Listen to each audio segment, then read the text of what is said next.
మన దేశంలో జనగణన అంటే మన దేశ జనాభా ఎంత ఉందో చెప్పే లెక్కింపు ప్రక్రియ మొదలు కాబోతోంది. ఇందులో భాగంగా తొలి విడత జనగణనకు రంగం సిద్ధం చేసింది కేంద్ర ప్రభుత్వం. 2026 ఏప్రిల్ నుంచి దేశంలోని ఇళ్ల వివరాలను సేకరిస్తారు. ఇక తొలి విడత జనగణనపై కేంద్రం ఫోకస్ పెట్టింది.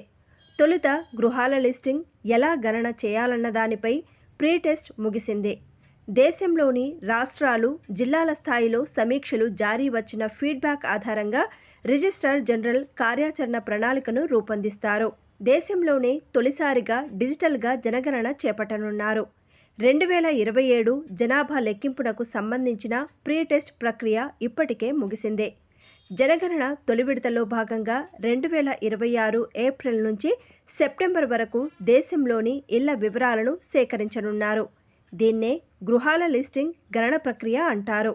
యావత్ దేశంలోని ఇళ్ల వివరాలను ఎలా సేకరించాలి, ఇందుకోసం ఏ విధమైన మార్గదర్శకాలను అనుసరించాలి, మానవ వనరులను ఎలా మోహరించాలి అనే దానిపై ప్రీటెస్ట్లో అధికారులు ముమ్మర కసరత్తు చేశారు. పారదర్శకంగా ఇళ్ల వివరాల సేకరణకు అనుసరించాల్సిన మార్గాలపై అన్ని రాష్ట్రాలు, జిల్లాలు, ఉపజిల్లాల స్థాయిలోని అధికార వర్గాలతో కేంద్ర ప్రభుత్వ అధికారులు లోతుగా చర్చించారు. ఇళ్ల సమాచారాన్ని సేకరించడానికి ఎన్యూమరేట్లను సిద్ధం చేశారు. వీరికి ఇప్పటికే తగు శిక్షణ ఇచ్చారు. జనగణన కోసం సమగ్ర ప్రణాళికను సిద్ధం చేశామని అధికార వర్గాలు వెల్లడించాయి. గత డిసెంబర్ నెల ప్రారంభంలోనే ప్రీ టెస్ట్ ముగిసిందని అధికార వర్గాలు తెలిపాయి.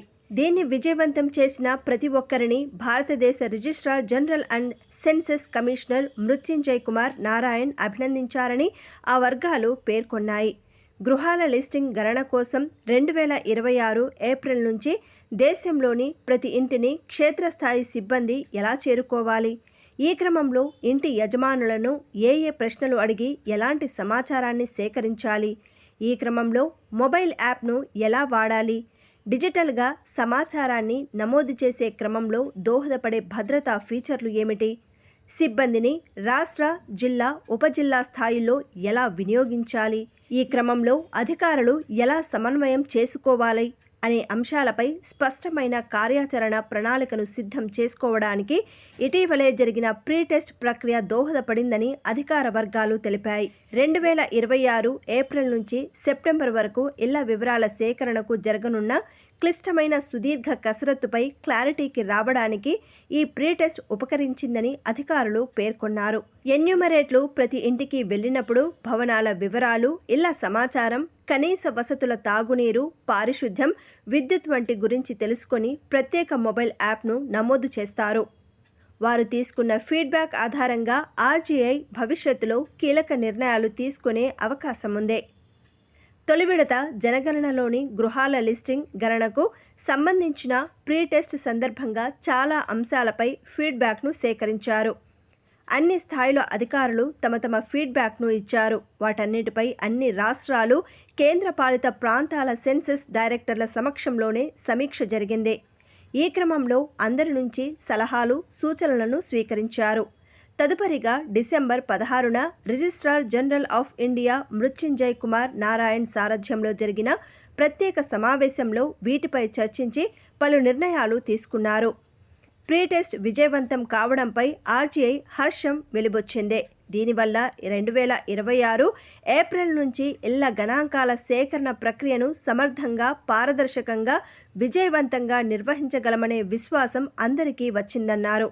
ఈ మీటింగ్లో అన్ని రాష్ట్రాలు, యూటీల జనగణన వ్యవహారాల డైరెక్టర్లు, వారి ప్రతినిధులు, అధికారులు పాల్గొన్నారని ఓ అధికారి వెల్లడించారు.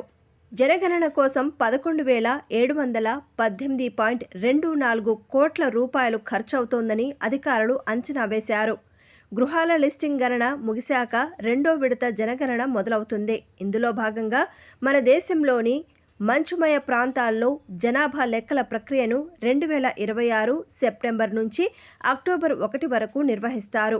మంచుమయ ప్రాంతాల జాబితాలో జమ్మూ కాశ్మీర్, లదాఖ్, హిమాచల్ ప్రదేశ్, ఉత్తరాఖండ్ ఉన్నాయి. దేశంలోని అన్ని ఇతర ప్రాంతాల్లో జనగణన 2027 ఫిబ్రవరి నుంచి మార్చి 1 వరకు జరుగుతుంది. జనగణనను నిర్వహించేందుకు ఉద్దేశించిన ప్రతిపాదనకు డిసెంబర్ 12నే ప్రధాని మోదీ సారథ్యంలోని కేంద్ర కేబినెట్ ఆమోదముద్ర వేసింది.